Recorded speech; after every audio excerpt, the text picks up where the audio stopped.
Hi, my name's Dylan Doze. I'm a match support specialist here at Heart of Iowa Big Brothers Big Sisters, and I am here today with a former executive director and a former Big, Nancy Earney. Nancy, thank you so much for joining me today. You're so welcome.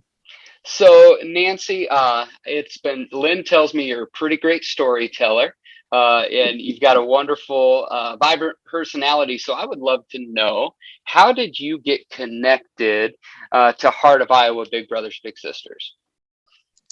Okay, there was a job opening, and I had left Cersei, which I worked for 12 years, and was looking for something a little less hours. And right then, that was one of the reasons. I was just decided I started having grandchildren, want to spend more time with them. And also, I've always been intrigued by the whole idea of Big Brothers Big Sisters, and the fact that a mentor can really change a kid's life. It really can. Yeah. And and I know you know this, but it was 1994 when I heard about the job, and I think I got hired in 95. So I actually worked from 95 to 99. So it was a 4-year stint, but it was full of excitement and lots of fun. That's probably, when I look back over my career, that was probably the most enjoyable job I've ever had, going home at night thinking I did something really great today, just making a match. Or we had a lot of different activities too. I think it was just the sign of the times. We had people that would like to have something organized to do every month. So every month we had an activity of sorts, and it could be bowling, it could be going to the lake fishing. It could be just picking up trash at a park. Mm-hmm. And then so the bigs would enjoy it because they got to know each other as well. And I know that's what happens with your bowling event and that type of thing. So that was one of my responsibilities. And we also did an awful lot of trying very hard, and I know you do too, matching the interests of the little to the big. And sometimes that was challenging. We also had couples that were matched with the little, and I don't know if you still do that. So I have a couple, and I'd really like to do that more.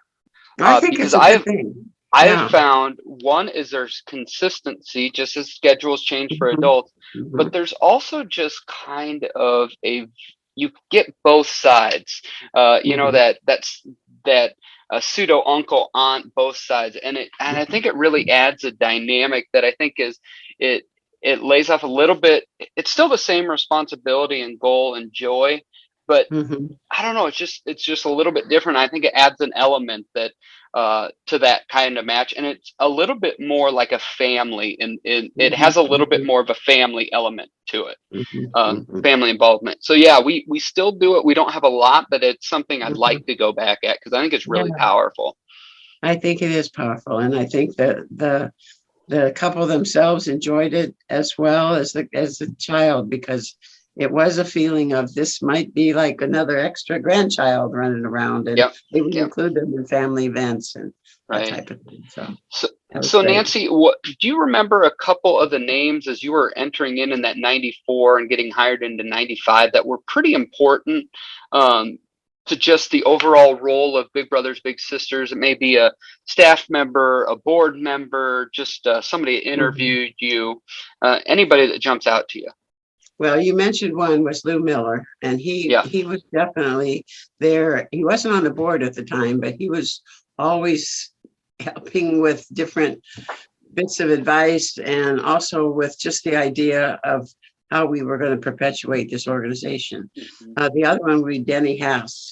And Denny, actually, I think was Lou Miller's little brother. He was the president of the board, and very open to ideas. And I never ever, I'd worked at other nonprofits where the board can be both a help and a hindrance. I never felt that at all with this board.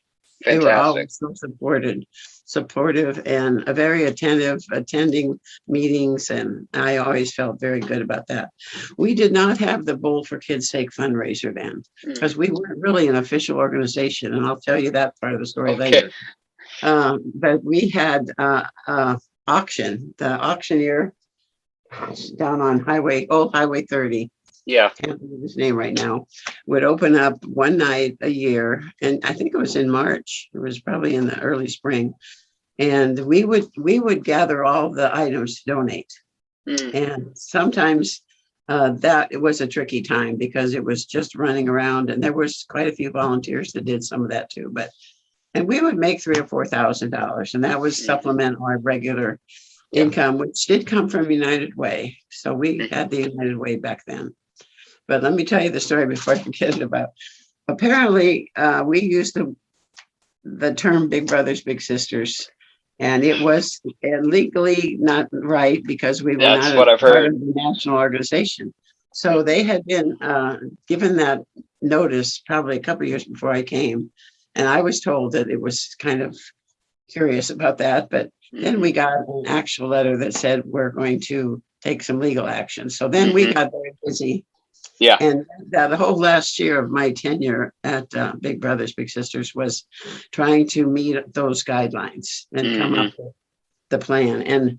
And so when I left, they were right on the cusp of getting their approval, which was a really good accomplishment. But there were a lot of hoops to jump through, and some of them took some time and effort to get there. And really, and just let you in a little bit of our office conversations, that we've been talking a lot about that in preparation of reaching out to you, is like, well, we were Big Brothers Big Sisters on our name, but for the first 25 years or so we were kind of doing our own thing. And then Really? talking to Lou Miller, he said the first filing cabinet of Big Brothers Big Sisters was a paper bag. So we've had these steps throughout our history. And then oh goodness, so you were here till 99. I graduated high school in 2000. So those years of that always feels so close. But when I start doing the math, it's further away than I'd like it to be. Believe me, I know. So I know. 22 years since you've been out of this position. So that's a big milestone of actually going to our partnership. And I will tell you, that partnership is so life-giving. And the Bowl for Kids' Sake was the one great thing that came of that too, because that's the structure that they really believe in, and it's very successful. Yeah, and I know we weren't able to have it last year. This year it's going to be in June, and I think it's like it was 26,000 in 2019. So it's a very big, influential piece for us. And as I hear some of your story of talking about, doing a lot of the groundwork for building up to where we are and all the activities and events. Well, like I said before we were talking, that my youngest Xavier and I had the chance to meet your husband, Bill, and we were just talking a little bit about Big Brothers, Big Sisters and your role there. But you talked about a lot of the activities that you did. And one of the things that we're doing is we're working on partnering with the MPD in a few different ways. And Sergeant Cole, who's their president of the Fraternal Order of Police this year, he and I were working together, and it goes, well, let's maybe our first thing to do together is Trees Forever. And so I literally texted your husband today that I'm putting together 10 of my group here for the May 1st to help. So it's funny how that all comes together. It is. So yeah. And that's the neat thing about living in our community. There's so many interconnections, and it's very seldom you go out for an evening at the restaurant or the mall or whatever, not the mall, Walmart, and don't see someone that maybe you haven't seen in months, especially with the COVID, and have a wonderful conversation to reconnect. And that's what I love about this town. The size and the people. Yeah. It's great. Yeah, and that's a big thing. And we were both talking about our vaccines are complete. So hopefully more and more of that happens. Yes. And you also have an interesting thing. Last time I talked to Pat and Nancy Kramer, Nancy was on staff with us. Pat's been a big since I think before Jesus came to earth. He's been there a while. He was one of my bigs too during that time. Yeah. And so, but Nancy had never been a big, and Pat had never been a staff. you No, have experienced it from a couple different levels, correct? You've done some right, mentoring as well. right. And Share with me your experience there. I was the only staff. There were no caseworkers Okay. at the time. And they did start after I left doing a lot more of that because there was a lot more documentation and Right. obviously a lot more hoops that you had to jump through to be part of Boy, the do I business. know there's more documentation. And yeah, there I went with a program at school because that time school was a separate program than Biggs. And I It, understand now you're combined. But I took on Mentee who was 6 years old. And believe it or not, I just talked to her yesterday on the phone. oh, She wow. is nearly 30. She'll be 30 Okay. in June. And it's kind of like I said earlier about another grandchild. She is definitely a family member to me. I Yeah. mean, and she's had a very rocky road, but she's coming out of it and things are going well. But we've stayed in touch, maybe on the average, once every 4 to 6 weeks, we'll talk. That's She's awesome. uh, she's always Bill's been great too because she's always got a car that needs working on or something computer or something, and he's been great about helping. So in some ways, it's been kind of a couple match, but Yeah. Yeah. but she wasn't officially, obviously, a big brother match after 18. But is it still 18 or is it 16? It's 18. It's yeah, 18. we have a little graduating this year. Oh, Yeah. wow. Yeah, and Ben, I think it's like a 9-year match or something. Yeah, Yeah. yeah.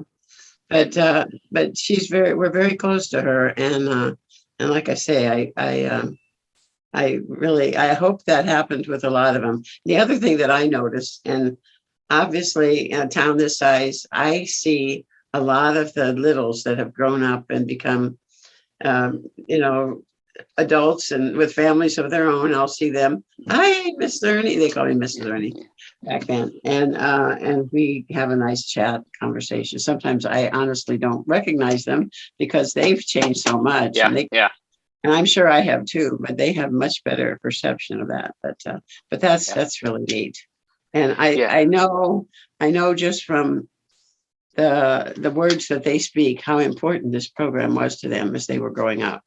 Now, we yeah. only served single parent homes. Are you still doing that? Are you? So we have across the board, we have a lot of single parent homes. We have some Okay. adoption situations where they've been Okay. adopted through. We have some foster care situations. We have Hmm. single dad Hmm. situations. So there's a bit of differences across the board, Yeah. and Yeah. I'm not as in tune to our matches that are just in school. I don't that just meet during school. I'm more based on Mhm. kind of what we like in our minds would think of a match where you get to go do community things. Yeah. Most of my Yeah. matches are Yeah. that way. So we don't have it has to be this, but it tends to be more single parent Mhm. homes. It's, just that added boost, that added Mhm. person. Mhm. Because you're so correct when you say a mentor can help change a kid's life. Mhm. And I know in our conversations we've had with a lot of people, not only can it change the kid's life, but it changes the mentor's life as well. So I'd love to hear how you've talked a lot about like that other family member. But when you think of people that are thinking, should I mentor? Maybe not. What should I do? What would you say? How did mentoring change you? I think as a mentor to my little girl, her name is Shelby. Um, it made me see the world through someone else's eyes because Mm, and I think in some ways that was what she needed to see the world in some other place as well. So she became a part of our family, and that attending separate events when we had grandchildren with us. hmm So that in the school mentoring program, you were able to get permission to do things outside the school setting. hmm So that's how that worked. For me, as just watching her learn and grow. Again, it was the pride of a grandparent hmm watching her learn and grow, and also seeing, it's the pain of a grandparent too. Sometimes hmm when you see some things that you wish they didn't do, but it was really good. And she's so smart and so caring. And she's a mom Mhm. now herself. So Yeah. I see all those qualities coming out, which is Yeah. great. It's really great to see it through that. And you did talk a little bit. Yeah, there is the pain of the grandparent as well. And I know we talk a lot, and I'll talk a lot with our mentors, our bigs, is when you're mentoring young people or parenting, grandparent, whatever, is you can't be fixated on instant gratification. Mm-mm. You have to see that you're planting seeds. You're investing for that Mhm, future mhm, adult, that mhm, future parent, that future grandparent. mhm, You've and I think mentoring's that. So if you're looking for instant gratification, go buy an ice cream cone. Don't become a mhm. mentor. Right. But if you're looking for a long-term impact, I think Mhm. mentoring's a pretty important thing. So when you think, About a year or two ago, yeah, Lynn had me come to a meeting that they had in town. It probably was 3 or 4 years ago. I have no sense of time. And Shelby was there with me, and we spoke to the group about what mentoring meant to us mhm, both. And what she explained, which just almost brought me to tears, is that I would not be the person I am today without her in my life. yeah, And I see qualities of her that are that unfortunately were not available to her in her home life. And she saw kind of what was normal home was like, yeah, and that was really cool. And yeah, her to acknowledge that was yeah. very meaningful to me. Yeah, So you can definitely change a life. yeah, And and I love how you put it is that you said like it helped you see life through a different lens and it helped her see a life through a different lens. And we know we Mhm, live in a world that likes to yell at each other and all that. mhm, And the idea of being able to see life through a different perspective seems to be the mhm. way you can build true community and Yeah, neighbors and things like that that you will sacrifice for each yeah. other. And that's we talked about this before, is like mentoring is so key to all of that. It's that Mhm, piece of investing in each other. So mhm. as you look back at your time at Heart of Iowa, Big Brothers Big Sisters, in a professional sense, because if you've been a part of our story, you're always a part of our story. So, Mhm. it's not like you're not connected to us anymore, but away from that professional sense, what are you most proud of your time, either mentoring or as the executive director? I think it was great to see more and more matches come about. I think we ended up with probably the high was in the low 40s at times. Okay. And we had also a big waiting list, like I'm sure you do now. Yeah. Just seeing those grow. Occasionally seeing something that just was a perfect match. It's just like Hmm. for both people, it was a perfect match. Yep. That was exciting. Um, Honestly, just going through all the steps to become a part of the national organization was very rewarding, although Hmm. it was very confusing. It's kind of like working with a government agency, Yeah. which I had done Yeah. several times before. And it's just like, that's not right. Okay, what do you Yeah. want? I don't Yeah. know, but you got to do it right. So Yeah. it's like very frustrating. I love the board and working with the board. Again, they were so supportive of me. I never ever felt. We had one board member, and I'm sure anybody that was on the board would remember who it was, but he loved to get these special sports items, a Hmm. basketball signed by the winning Yeah. Iowa State team or whatever, Yeah. baseball. And a few times I would help him. And I remember when this is where the names come in. Yeah. Johnny Orr, do you remember? Yep. You probably don't Yep. remember, I do. but I do. he called or I called him one day and got him personally. That was before a lot of voicemails. And I Yeah. said, we're auctioning off this dinner with a very famous person, and we wondered if you would consider it. I'd be more than happy to. So Oh, that that's was one. awesome. The next year, Tim Floyd, that was one of the famous coaches that coached Yep. Iowa State for probably only 2 or 3 years. But he also agreed to go to dinner, and then that was the year that Iowa State did absolutely wonderful in the Hmm. in the and is it NC? Double A whatever this, tournament. Yeah. Yep. yeah, the March Yep. Madness. Can't think of the letters. So those were fun things. One time I was down in Florida and we went to a spring training baseball game, and I waited with all those little kids and got a baseball signed by some famous guy. I can't remember his names or what's escaping me right now. Yeah. But that was all fun, and it was just a great job. It really was. It was never boring, Yeah. and always exciting, and getting to know the parents too. I think that was, and again, I see those folks out in the community. One of them is I see quite often, and she tells me about what the kids are doing, and I think. The bedrock of what we have done has always been just investing in creating legacy within families and from people. And from when Lou Miller started the organization in 1972 to when Nancy Kramer was here in the early 80s, from your run in 1995 to 1999 to Lynn's leadership over the last 7-8 years, I believe it is, it's been that same bedrock. And as we celebrate 50 years in 2022, so just next year, it's right around the corner. What is your hopes and your dreams for Heart of Iowa, Big Brothers, Big Sisters, as we seek to go on into the next 50 years of our organization?